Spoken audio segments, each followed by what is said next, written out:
नमस्ते।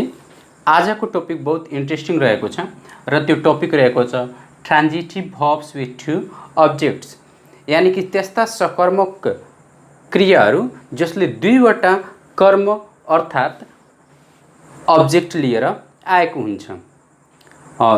म पहिलाको क्लासमा भनिसकेको छु कतिपय यस्ता भर्ब्सहरू पनि हुने गर्दछन् जसले ऑब्जेक्ट लिएर आएका हुँदैनन् र ऑब्जेक्ट लिएर नआएका भर्बलाई इन्ट्रान्जिटिभ भर्ब भनिन्छ भने आज हामी चर्चा गर्नेछौँ ट्रान्जिटिभ भर्बको बारेमा र त्यस्तो ट्रान्जिटिभ भर्बको बारेमा जसले एक भन्दा बढी अर्थात दुईवटा ऑब्जेक्ट लिएर आएको हुन्छ। यहाँ इक्जाम्पल छ Pratima writes an essay. Pratima writes an essay, यसमा ऑब्जेक्ट छ कि छैन पहिला पत्ता लगाउँ त। प्रतिमा एउटा निबन्ध लेख्ने गर्छिन् वा प्रतिमा एउटा निबन्ध लेख्छिन्। अब प्रतिमा एउटा निबन्ध लेख्छिन्, यसमा ऑब्जेक्ट छ कि छैन? ऑब्जेक्ट छ। के हो त ऑब्जेक्ट? एन एस्से। एस्से जुन छ नि यो के को रूपमा छ त? ऑब्जेक्ट को रूपमा आएको छ। राइट्स भर्ब को रूपमा छ र प्रतिमा सब्जेक्ट को रूपमा छ। त यो प्रतिमा सब्जेक्ट हो, राइट्स भर्ब हो, एन एस्से वा एस्से ऑब्जेक्ट हो भने यसमा कतिवटा ऑब्जेक्ट छ त? जम्मा एउटा ऑब्जेक्ट रहेको छ। हामी के को बारेमा पढ्छौँ? टू ऑब्जेक्ट्स, जसमा दुईवटा ऑब्जेक्ट हुने गर्दछ त्यस्तो सेन्टेन्सको बारेमा वा त्यस्तो भर्बको बारेमा पढ्नेछौँ। अब सेकेन्ड सेन्टेन्स हेर्नुस् त। अमृता, अमृता के भइहाल्छ? Subject. Gave me a book, gave me a book. Gave के भइहाल्यो? Verb. Me and a book जुन छ नि यो दुवै के हो त? ऑब्जेक्ट हो। यसमा कतिवटा ऑब्जेक्ट रहेको छ त? दुईवटा, एउटा मी र एउटा बुक। अब कसरी चिन्ने त त्यसमा दुईटा ऑब्जेक्ट छ कि छैन?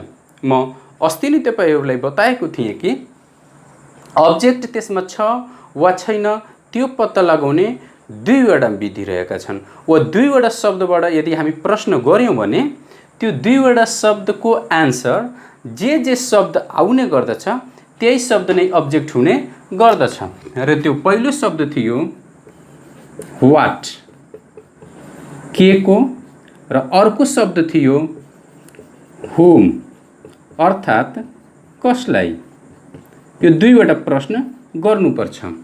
अब Amrita gave me a book, Amrita gave me a book. अमृताले मलाई किताब दिइन्। अमृताले मलाई के दिइन्? अमृताले मलाई के दिइन्? आन्सरमा के पाउनुहुन्छ? A book.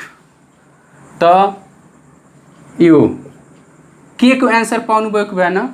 के पाउनु भयो? A book. त अ बुक के भयो त? ऑब्जेक्ट भयो। एउटा आन्सर पाउनु भयो त अ बुक के भइहाल्यो? ऑब्जेक्ट भइहाल्यो। त्यसपछि हेर्नुस् त फेरि अब कसलाई लगाएर क्वेशन गर्छु म। Amrita gave me a book, Amrita मलाई एउटा पुस्तक वा किताब दिइन्। अमृता कसलाई एउटा किताब दिइन्? मलाई, यानी कि यो मी कसलाई? मलाई। यसको पनि आन्सर पाएँ से पाउनु भयो। त्यही भएर मी पनि के हुन जान्छ त? ऑब्जेक्ट हुन जान्छ। त यसमा कतिवटा ऑब्जेक्ट पाउनु भयो? मी पनि ऑब्जेक्ट पाउनु भयो, अ बुक पनि ऑब्जेक्ट पाउनु भयो। अर्थात यसमा दुईवटा ऑब्जेक्ट तपाई पाउनु भयो। त एउटा कुरा के बुझ्नुस् भने यो दुईवटा ऑब्जेक्ट मध्ये एउटालाई भनिन्छ डाइरेक्ट ऑब्जेक्ट र अर्कोलाई भनिन्छ इनडाइरेक्ट ऑब्जेक्ट। के भनिन्छ त? डाइरेक्ट एन्ड इनडाइरेक्ट ऑब्जेक्ट भनिन्छ। अब डाइरेक्ट ऑब्जेक्ट कस्तोलाई भन्ने, इनडाइरेक्ट ऑब्जेक्ट कस्तोलाई भन्ने त यस्तो बुझ्नुस्। भर्बको पछि वा भर्ब पश्चात जुन ऑब्जेक्ट आउने गर्दछ, भर्बको ठीक पछाडि वा भर्ब पछि जुन भर्ब आउने गर्दछ त्यसलाई भनिन्छ इनडाइरेक्ट ऑब्जेक्ट।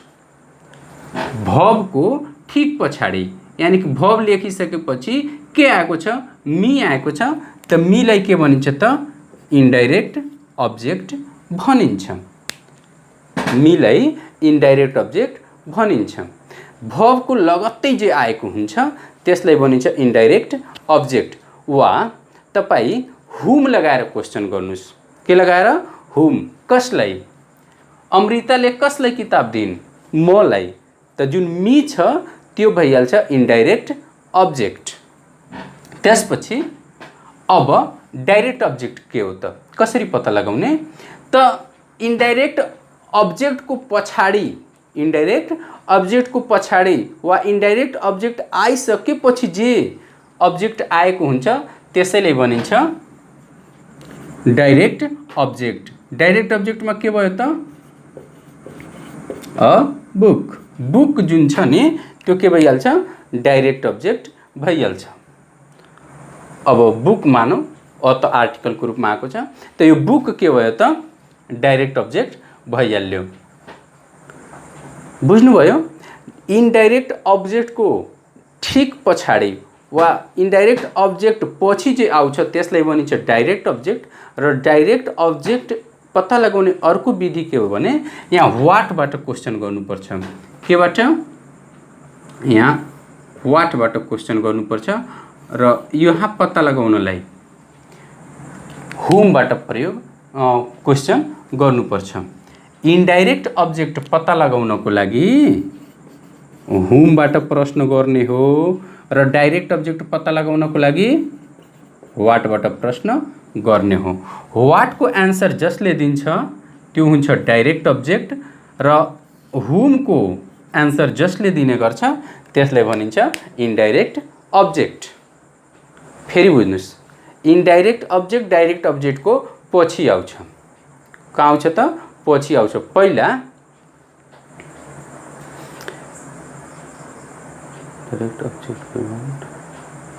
इन्डाइरेक्ट अब्जेक्ट जहिले पनि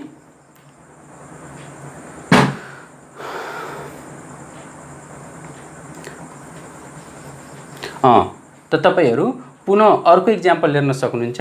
C told us stories.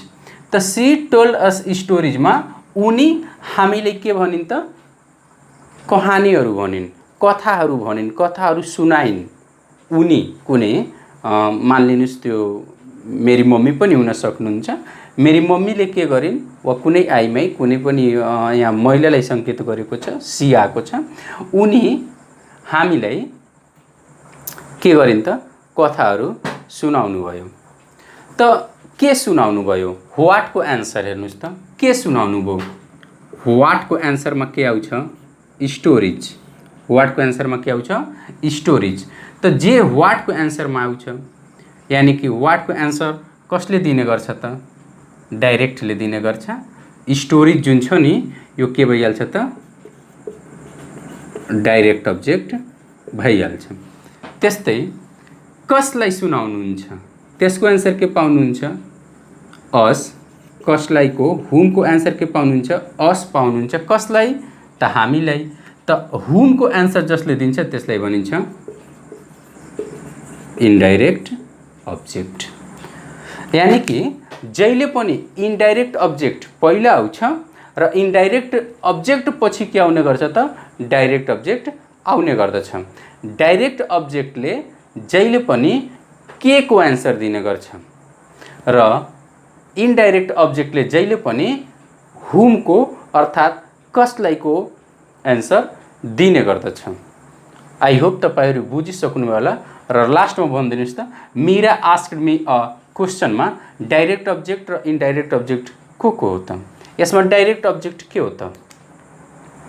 Direct object पत्ता लगाउनलाई के गर्नुपर्छ? यहाँ हेर्नुस्, डाइरेक्ट अब्जेक्ट पत्ता लगाउनको लागि व्हाटको प्रश्न गर्ने। मीराले मसँग के सोधिन् त? क्वेशन। त के सोधिन्? व्हाट। त एन्सर के पाउनुहुन्छ? क्वेशन। त क्वेशन के भइहाल्छ त? डाइरेक्ट अब्जेक्ट भइहाल्छ। मीराले मलाई सोधिन्। कसलाई सोधिन्? एउटा क्वेशन। मलाई सोधिन्। त मी के भइहाल्छ त? Indirect object. यसरी तपाईहरु ट्रान्जिटिभ भर्ब विथ टु अब्जेक्ट्समा यदि कुनै पनि ट्रान्जिटिभ भर्बले दुईवटा अब्जेक्ट लिएर आएको हुन्छ भने त्यसमा एउटा डाइरेक्ट अब्जेक्ट हुन्छ र एउटा इन्डाइरेक्ट अब्जेक्ट रहेको हुन्छ।